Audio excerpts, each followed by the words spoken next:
په بلوچستان کې د تبلیغ په جومات باندې حمله شوې ده، راولې ترې ګیرې خوړلي دي، د هغې نه باره بیا عزتمنو وژلي دي او څه زخمیان کړي دي. راځئ مینوالو دغه ویډیو کې تاسو مونږ سره کتلی شئ چې دا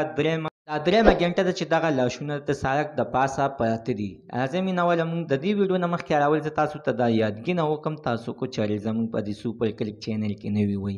چینل هم نوي سبسکرایب کړئ، مهرباني وکړئ تاسو زموږ د سوپر کلیک چینل د سره سبسکرایب کړئ، خوا کې ورسره د ټلۍ چې هر یوه نوې معلوماتي ویډیو تاسو ته په اسانۍ باندې عزتمنو په بلوچستان ونډۍ علاقه کې عزتمنو ډېره افسوسناکه واقعه مخې ته راغلې ده چې هغه خلکه چې کوم کسان عزتمنو فی سبیل الله د الله د رسول نوم خلکو ته ښیي، کلمې ښیي، لمونځ ښیي، انسان مسلمانۍ عزتمنو هغه کسانو سره غټ ظلم زیاتی شوی دی. دوی به مو سره عزتمنو جنګ جګړه کړې وې، خو دوی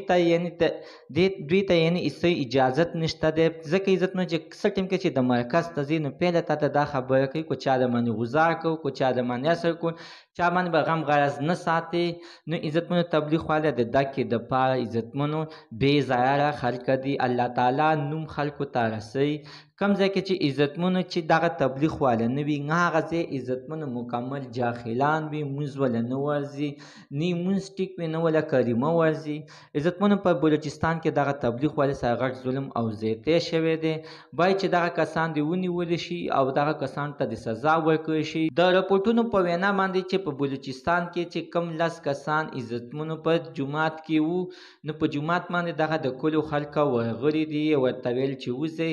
نه وتل دوی. عزتمنو تبلیغ والا همیشه خپل ځای نه پرېږدي، دا خبره یاد وساتئ. نو چې دوی د جومات ته نه وتل، راولې ته نه ګیرې خوړلي دي، د هغې نه بعد یې بیا وښلي